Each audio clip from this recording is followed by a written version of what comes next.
Hello दोस्तों, नमस्कार। स्वागत है आपका महान आफ्ताब क्लासेस के ऑनलाइन प्लेटफॉर्म पर। दोस्तों, यूपी पुलिस भर्ती जो वैकेंसी आई हुई है वो उसमें क्या है कि अपने एक पहले वीडियो डाली थी कि इस भर्ती के लिए क्या क्या डॉक्यूमेंट्स बनाने हैं। और ये आपकी भर्ती बहुत बड़ी भर्ती है दोस्तों। और उसमें बहुत से साथियों के कमेंट आए कि आए इनकम सर्टिफिकेट चाहिए कि नहीं चाहिए, जनरल के लिए क्या डॉक्यूमेंट्स लगेंगे। और कईयों ने विद्यार्थियों ने ये भी मान लो कहा कि भैया एक वीडियो दोबारा फिर से लाइए ताकि सारी चीज़ें समझ में आ सके। तो दोस्तों, ये वीडियो मैं उन्हीं विद्यार्थियों के लिए लिया हूँ। अगर आपको पता है तो आप वीडियो स्किप करके दोस्तों जा सकते हो, लेकिन अगर आपको नहीं पता है तो आपको ये वीडियो लास्ट तक वॉच करनी चाहिए, तभी आपको सब कुछ जाके समझ में आएगा कि आप अगर भर्ती होना चाहती हो, लास्ट में सिलेक्ट होना चाहती हो, तो दोस्तों आप ये डॉक्यूमेंट्स इस नोटिफिकेशन की लास्ट तारीख से पहले आप बनवा लीजिए। नहीं तो वरना आपको लास्ट में ये पछताना पड़ेगा कि काश हमारे पास ये डॉक्यूमेंट सर्टिफिकेट होते तो अपने को दिक्कत नहीं आती। इसका एक एग्जांपल मैं देके बताऊं। हमारा जो चैनल है दोस्तों वो ड्राइवर के जितने भी वैकेंसियाँ, जितने भी जो भी अपना नोटिफिकेशन आता है या जिससे जो संबंधित मैं कहूँ तो अपने ड्राइवर से संबंधित ये चैनल है। लेकिन ड्राइवर से संबंधित दिल्ली पुलिस में ही आपको देखने को मिला था कि EWS कैटेगरी के जो बंदे थे उनके जो कास्ट सर्टिफिकेट नहीं बने हुए थे तो उनको आखिरकार इस भर्ती से बाहर कर दिया था। हालांकि रिक्रूटमेंट पोर्टल ने पहले उनको सेलेक्ट कर लिया था जब उनका पेपर पास हुआ था और फिजिकल हुआ था, लेकिन बाद में उनको लास्ट में जब छंटनी की थी तो दोस्तों उनको नोटिफिकेशन की तारीख से पहले सारी चीज़ें ये चाहिए थी। और यूपी पुलिस ने आपको सबसे बड़ा मौका यही दिया है कि आपको नोटिफिकेशन की जो लास्ट तारीख है उससे पहले ये डॉक्यूमेंट्स बनाने हैं। तो दोस्तों, ये वीडियो बहुत इंपॉर्टेंट रहने वाली है। अगर आप इसमें अपनी वर्दी का सपना पूरा करना चाहते हो तो बहुत वैकेंसी है दोस्तों, आधे लाख से ऊपर वैकेंसी है और कहीं ना कहीं इसमें विद्यार्थी ही सिलेक्ट होंगे। लेकिन मैं चाहता हूं कि किसी भी विद्यार्थी कोई इस प्रकार से ना छूटे कि उसका लास्ट में ये डॉक्यूमेंट्स नहीं बना हुआ था, तो वो अपना ये वीडियो लास्ट तक वॉच कर सकता है और देख सकता है। चलो वीडियो शुरू करते हैं कि अपने को क्या क्या डॉक्यूमेंट्स चाहिए, क्या क्या नोटिफिकेशन में इन्होंने दिया है, तो वो अपने इसमें दोस्तों बात करेंगे कि इन्होंने क्या क्या नियम बताए हैं। तो सबसे पहले मैं आपको बता दूं कि इन्होंने ये कहा है कि आरक्षण का लाभ प्राप्त करने के प्रयोजन से भूतपूर्व सैनिक जो हैं उनका तो वो दोस्तों जो उनका डिस्चार्ज का पर्ची है वो वगैरह चाहिए। लेकिन इन्होंने दूसरे पॉइंट में ये मेंशन किया है कि यदि आप अनुसूचित जाति या जनजाति की कोई स्त्री किसी जनरल पुरुष से विवाह करती है तो उसे विवाह के उपरांत भी पूर्व में अनुमन्य आरक्षण मिलता रहेगा। मैं इसको विस्तार से अपनी साधारण भाषा में आपको समझाना चाहता हूँ कि अगर कोई SC ST कैटेगरी की महिला है, वो किसी जनरल कैटेगरी के बंदे से शादी कर लेती है तो दोस्तों उसको जो आरक्षण है वो अगर इस पे फॉर्म फिल कर देती है तो उसको आरक्षण का लाभ है वो मिलेगा। लेकिन उनकी शर्त है कि जो डॉक्यूमेंट्स हैं वो लड़की के पिता के नाम से होने चाहिए, ना कि पति के नाम से होने चाहिए। उसका पहला नोटिफिकेशन ये है इन्होंने जो डाला है। दूसरा है कि यदि कोई जनरल कैटेगरी की महिला अनुसूचित जनजाति या जाति के पुरुष से विवाह करती है तो उससे स्त्री को आरक्षण व्यवस्था के अंतर्गत लाभ अनुमन्य नहीं होगा। कहीं ना कहीं ये कह रहा है कि अगर जनरल कैटेगरी या OBC कैटेगरी की एक महिला है, वो एक SC ST कैंडिडेट यानी कि लड़के के साथ शादी कर लेती है तो उसको दोस्तों आरक्षण का लाभ नहीं मिलेगा। वो अपने पिता के ही डॉक्यूमेंट्स उसमें सबमिट करवाएगी तभी वो मान्य होगा और उसको आरक्षण का लाभ नहीं मिलेगा। तीसरा, गोद लिए जाने के फलस्वरूप संबंधित बच्चा गोद लेने वाले की अपनी संतान स्वरूप हो जाता है। यदि अनुसूचित जनजाति जाति का कोई व्यक्ति किसी स्वर्ण बच्चे को नियमानुसार गोद ले लेता है तो उस बच्चे को आरक्षण व्यवस्था के अनुसार लाभ अनुमान्य होएगा। ये कह रहा है कि अगर आप कोई ऐसी संतान हो, आपके माता पिता स्वर्ण हैं यानी कि जनरल कैटेगरी के हैं और आपको उसमें अगर आप जो बच्चा है वो SC कैटेगरी में नहीं आता यानी कि जनरल कैटेगरी में आता है और आपको गोद ले लिया किसी SC ST के बंदे ने, तो वो बच्चा उन्हीं का ही काउंटिंग होएगा, ना कि उसको जनरल में काउंट किया जाएगा। ऐसा भी कई बार केस देखने को मिलता है। और तीसरा इन्होंने कहा है, जो इन्होंने पांचवा जो दिया है वो कहा है कि उत्तर प्रदेश लोक सेवा अनुसूचित जाति जनजाति और अन्य पिछड़ा वर्ग यानी कि ओबीसी वर्गों के लिए आरक्षण अधिनियम 1994 समय समय यथा संशोधित की अनुसूची 2 को अनुसार क्रीमी लेयर के अंतर्गत आने वाले उत्तर प्रदेश के अन्य पिछड़े वर्ग के अभ्यर्थियों को आरक्षण का लाभ दिया नहीं है।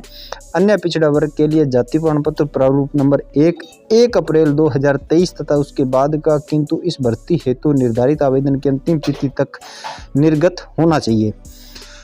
छठा पॉइंट इन्होंने दिया है कि उत्तर प्रदेश की SC/ST कैंडिडेट के लिए प्रमाण पत्र प्रारूप 1, उत्तर प्रदेश के अन्य पिछड़े वर्ग यानी कि ओबीसी जाति के लिए जन्म प्रमाण पत्र प्रारूप 2, उत्तर प्रदेश के स्वतंत्र संग्राम सेनानियों के आश्रितों के लिए पत्र प्रारूप 3 और आर्थिक रूप से कमजोर वर्ग यानी कि EWS के लिए प्रमाण पत्र प्रारूप नंबर 4 कै आयु में छूट चाहने वाले राज्याधीन सेवारत कार्यरत के प्रारूप 5 में परिशिष्ट पद स्थित है। आरक्षण में आयु का छूट चाहने वाले उत्तर प्रदेश के आरक्षित वर्ग व अभ्यर्थी हेतु अवश्य अंकित करें। ये इन्होंने प्रारूप संख्याएं दोस्तों दी थी कि आपको क्या क्या किस पेज पर कितना नंबर प्रारूप है वो दिया गया है। अभी EWS के लिए 4 है, SC/ST के लिए 1 और 2 है, वो इन्होंने प्रारूप दिया था। अब उन्होंने 7 नंबर में कहा है कि महिला अभ्यर्थी द्वारा आरक्षण के दावे हेतु पिता पक्ष से जो प्रमाण पत्र होएगा तभी मान्य होएगा। ये मैंने आपको पहले भी बता दिया कि अगर SC/ST की महिला मान लो जनरल कैटेगरी के बंदे से शादी करती है तो उसको अपने पिता के डॉक्यूमेंट सबमिट करवाएगी तभी आपको लाभ मिलेगा, नहीं आप पति के डॉक्यूमेंट सबमिट करवाएंगे तो आपको लाभ नहीं मिलेगा। भारत सरकार के अधीन किए जाने वाले प्रमाण पत्र के अनुसूचित जाति जनजाति के अन्य पिछड़ा के प्रमाण पत्र मान्य नहीं होंगे। यानी कि केंद्र सरकार के अगर आप उसमें शामिल करना चाहते हो तो सेंट्रल गवर्नमेंट के आपका प्रमाण पत्र नहीं चलेगा, आपको उत्तर प्रदेश का ही प्रमाण पत्र चाहिए। ये बहुत छोटे पॉइंट है दोस्तों। जब आप लास्ट में इस भर्ती के लास्ट स्टेज पर पहुँचते हो दोस्तों तब दुख होता है कि मैं यार इस वजह से छोटी सी गलती के लिए पहुँच गया। 7 दिन में ये सर्टिफिकेट बन जाते हैं और 7 दिन के बाद आप इनको वहाँ अभी भी नोटिफिकेशन में लगभग 15-20 दिन 25 दिन आराम से मिलता है, आराम से ये सारे डॉक्यूमेंट्स बनवा सकते हो। अब मैं आपको बता दूं कि इन्होंने जो प्रारूप दिए हैं वो कौन कौन से दिए हैं ताकि आप उसी के आधार पर बना सकते हो। तो पृष्ठ संख्या 2 यानी कि परिशिष्ट और प्रारूप नंबर 1 में उत्तर प्रदेश के SC/ST के लिए जाति प्रमाण पत्र इन्होंने बाकायदा इसमें दिया है। जो नोटिफिकेशन के सबसे लास्ट में सेक्शन में जाओगे तो दोस्तों वहाँ आपको ये प्रारूप नंबर जो 1 है वो SC/ST कैंडिडेट के लिए ऐसा बना होना चाहिए, वही आपका वहाँ सिलेक्टेड होएगा। अब प्रारूप नंबर 2 उत्तर प्रदेश के अन्य पिछड़ा वर्ग यानी कि OBC जाति के लिए कौन सा सर्टिफिकेट है, तो प्रारूप नंबर 2 परिशिष्ट संख्या 2 पर और प्रारूप संख्या भी 2, इसमें भी इन्होंने जो कुछ दिया है वो सारा प्रारूप वैसा ही होना चाहिए। वैसे लगभग उनके पास होता है, जहाँ आप नोटेरी या ई-मित्रा के पास दोस्तों बनवाने जाते हो तो वहाँ प्रारूप वही होता है, ना कि कहीं और से ये बनवाना होता है। प्रारूप नंबर 3 में कि स्वतंत्रता संग्राम के सेनानियों के आश्रित जो हैं, जिन्होंने स्वतंत्रता संग्राम में भाग लिया था, उनके बच्चे अगर हैं तो उनके लिए प्रारूप संख्या 3 पर दिया गया है। और आर्थिक रूप से कमज़ोर यानी कि EWS के लिए अभ्यर्थी द्वारा समय घोषणा पत्र है जो इसमें प्रारूप नंबर 4 पर दोस्तों दिया है। और कुछ विद्यार्थियों के दोस्तों इसमें कमेंट आ रहे थे मेरे पास कि हमें मूल निवास बनाना है कि नहीं बनाना, आय सर्टिफिकेट बनाना है कि नहीं बनाना। तो EWS के लिए दोस्तों आय जो सर्टिफिकेट है वो बनवा लीजिए। जहाँ तक मुझे अनुमान है कि अगर आप EWS कैटेगरी का जो प्रमाण पत्र बनवाओगे तब आपको पटवारी या सेक्रेटरी है जो आपसे आय प्रमाण पत्र मांगेगा, तो वो तो आपको बनाना ही पड़ेगा। इससे अच्छा आप पहले बनवा लो तो कहाँ दिक्कत आ जाएगी, क्योंकि लास्ट में जब दोस्तों ऐसा दिखने को आता है तो फिर बड़ा ही इसमें जो दयनीय स्थिति हो जाती है और विद्यार्थी बहुत जोर लगाता है, सर प्लीज़ मेरा कर लीजिए, मैं ये बनवा लूँगा, ये नया वाला देख लो। तो फिर दोस्तों वो नहीं चलते, फिर वो किसी स्तर पर नहीं मानते। उन्होंने कह रखा होता है कि हमने जो नोटिफिकेशन हमें दिया है वही होएगा।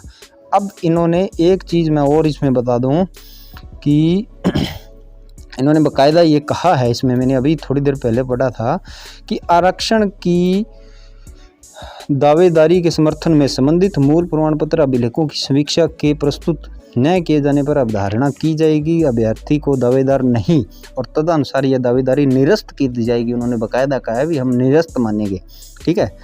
और क्षैतिज आरक्षण की दावेदारी के समर्थन में लंबवत और क्षैतिज आरक्षण की दावेदारी के पॉइंट नंबर 9 बता रहा हूँ इसमें, जो बहुत ही जरूरी है, उसमें देख लेना आप कि जिला अधिकारी या सक्षम अधिकारी द्वारा निर्गत उत्तर प्रदेश का मूल निवासी होने से संबंधित निवास प्रमाण पत्र यानी कि डोमिसाइल सर्टिफिकेट प्रस्तुत करना अनिवार्य होगा, जिसके अभाव में अभ्यर्थी को आरक्षण का लाभ अनुमन्य नहीं होगा। जाति प्रमाण पत्र पर अंकित निवास स्थान को आरक्षण प्रमाण पत्र नहीं माना जाएगा। ये लास्ट पॉइंट था। वीडियो आज तक की इतनी थी। मैं आपको बता दूं कि उन्होंने कहा है कि आपको यूपी उत्तर प्रदेश राज्य के लिए जो आपका मूल निवास प्रमाण पत्र है, कई विद्यार्थियों के उसमें कमेंट आए थे कि जी मूल निवास भी जरूरी है। बिल्कुल जरूरी है जी। उन्होंने बाकायदा ये मेंशन किया है कि मूल निवास जिला अधिकारी या किसी विशेष अधिकारी का वो मोहर लगी होनी चाहिए, वही मान्य होएगा।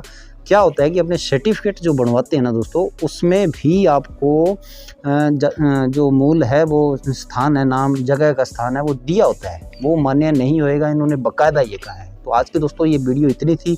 कैसी वीडियो लगी आपको ये कमेंट करके जरूर बताना। फिर भी आपकी कोई क्वेरी हो तो मुझे मैसेज कर दीजिएगा। मैं हर संभव आपके मैसेज का रिप्लाई करने का प्रयास करूँगा। खुश रहिए, स्वस्थ रहिए। जय हिंद, जय भारत।